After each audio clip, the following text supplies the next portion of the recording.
So Elon, if you could get up and explain where you are, how you're doing, and how much we're cutting, and it's an honor to have you. He's been a tremendously successful guy. He's really working so hard, and he's got businesses to run. And in many ways, they say, "How do you do this?" And you know, he's sacrificing a lot and getting a lot of praise, I'll tell you. But he's also getting hit, and we would expect that, and that's the way it works. So I'd like to have Elon Musk please say a few words.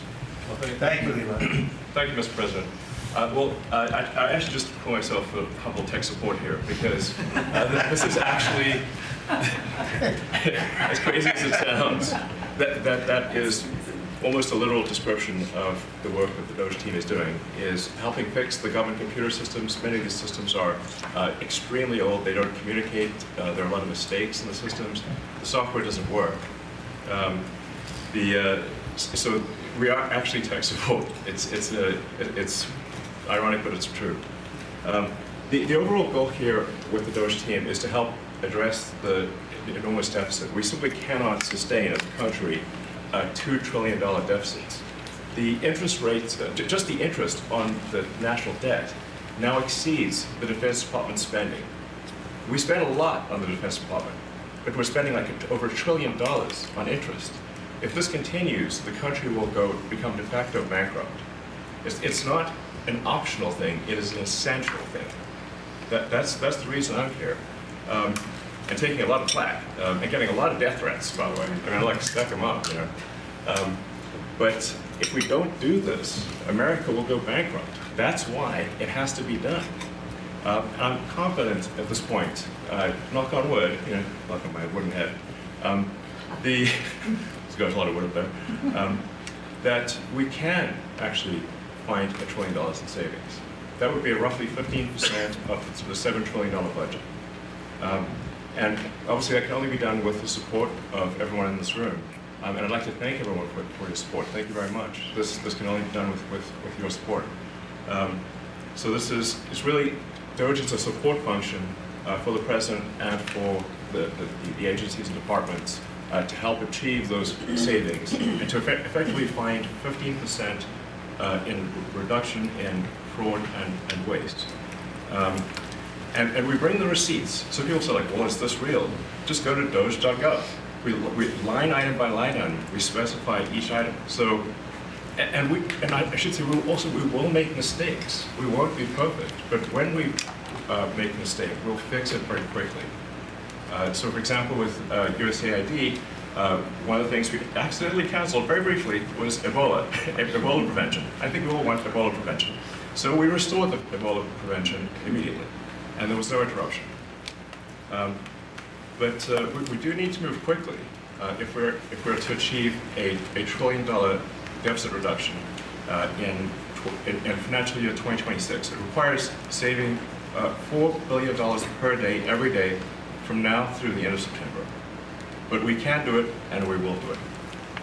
Thank you. Would you have any questions of Elon while we're on the subject of those? Because we'll finish off with that. And if you would have any questions, please ask. You could ask me or Elon. Go ahead, please. Thank you, Mr. President. Thank you, Mr. Musk. I just wanted to ask you that President Trump put out a Truth Social today saying that everybody in the cabinet was happy with you. I just wondered if you had heard otherwise, and if you had heard anything about members of the cabinet who weren't happy with the way things were going, and if so, what are you doing to address those any dissatisfaction? Hey, Elon, let the cabinet speak just for a second. Is anybody unhappy with Elon? If you are, well, throw him out of here. Is anybody unhappy?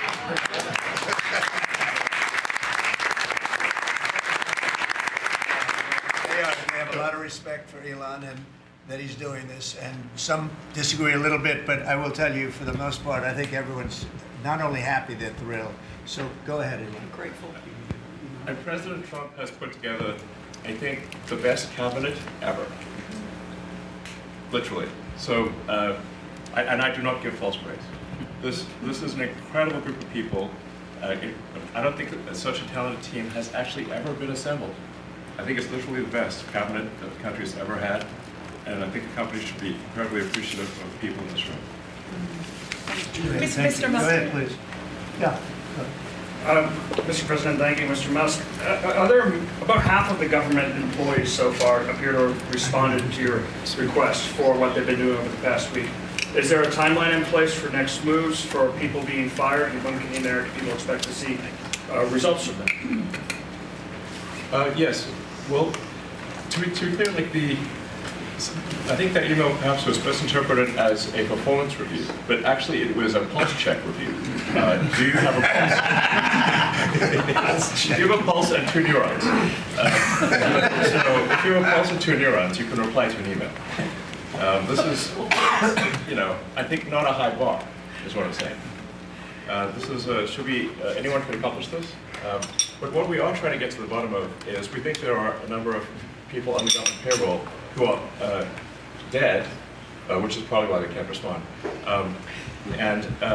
And some people who are not real people, like they're literally fictional individuals that are collecting paychecks. Well, somebody's collecting paychecks on a fictional individual. So we're just literally trying to figure out, are these people real? Are they alive? And can they write an email? Which I think is a reasonable expectation for the American public would have at least that expectation of someone in the public sector. Mr. Musk, roughly 1 million employees. It's not a high bar, guys, come on. Roughly 1 million employees have responded so far to this email. Does that mean that the remaining 1 million or so federal employees now risk being terminated? And is it your understanding and expectation when you post a directive on X that the cabinet secretaries will follow that order? Because several agencies have instructed employees that this is voluntary or not to respond. Yeah, well, I guess it was like last week, the president encouraged me via Truth Social and also via a phone call to be more aggressive. And I was like, okay, yes, sir, Mr. President, we will indeed do that. The president is the commander-in-chief. I do what the president asks. And I said, can we send out an email to everyone just saying, what did you get done last week? And the president said yes, so it did that. We got a partial response. We're going to send another email. But our goal is not to be capricious or unfair. We want to give people every opportunity to send an email. And the email could simply be, what I'm working on is too sensitive or classified to describe. Like literally just, that would be sufficient. I think this is just common sense. And what is your target number for how many workers, employees you're looking to cut total? We wish to keep everyone who is doing a job that is essential and doing that job well. But if the job is not essential or they're not doing the job well, they obviously should not be on the public payroll. Mr. President, I'd like to add, wait. I'd like to add that those million people that haven't responded, though, Elon, they are on the bubble. I wouldn't say that we're thrilled about it. They haven't responded. Now, maybe they don't exist. Maybe we're paying people that don't exist. Don't forget, we just got here. This group just got here. But those people are on the bubble, as they say. Maybe they're going to be gone. Maybe they're not around. Maybe they have other jobs. Maybe they moved and they're not where they're supposed to be. A lot of things could have happened. I wouldn't say that Biden ran a very tight administration. They spent money like nobody's ever spent money before, wasted money. The Green New scam, all of the different things they spent money on. And you've seen that. We've seen that with some of the things that I read at speeches. I read them and people can't believe when I read them. 20 million here, 30 million here for, a little educational course on something, circumcision, right? Circumcision. $20 million to inform the people of such and such a country on other things and other things other than that. So, those people are, right now we're trying to find out who those people are that haven't responded. Now, there'll be some agencies, like Marco has people within state that are right now doing very classified, very confidential work, and we understand that, and we've talked, and, we're being a little more surgical. And Marco's doing a lot of things himself. And some of the secretaries we're going to be going to them. We're going to be talking about it today. We're going to ask them to do their own DOGE. In other words, they'll look in their group and I spoke with Lee Zeldin, and he thinks he's going to be cutting 65 or so % of the people from environmental. And we're going to speed up the process too at the same time. You had a lot of people that weren't doing their job. They were just obstructionists, and a lot of people that didn't exist, I guess, Lee, too. We found a lot of empty spots that the people weren't there. They didn't exist. I think education is going to be one of those. You go around Washington, you see all these buildings for the Department of Education. We want to move education back to the states where it belongs. Iowa should have education. Indiana should run their own education. You're going to see education go way up. Right now, we're ranked at the very bottom of the list, but we're at the top of the list in one thing: the cost per pupil. We spend more money per pupil than any other country in the world, and yet it's Denmark and Norway, Sweden, and I hate to say this, and you know, we're going to get along very well with China, but it's a competitor. They're at the top of the list. They're among the top 10 usually, and they're a very big country, so we can't use that as an excuse, right? Because we're a very big country too, but we were ranked last time under Biden. We were ranked 40 out of 40. They do the 40 certain nations that they've done for a long time. It seems to be 40 for whatever reason, and we were ranked number 40. A year ago we were 38, then we were 39. We hit 40. And so we're last in that, and we're first in cost per pupil. So I would say that's unacceptable.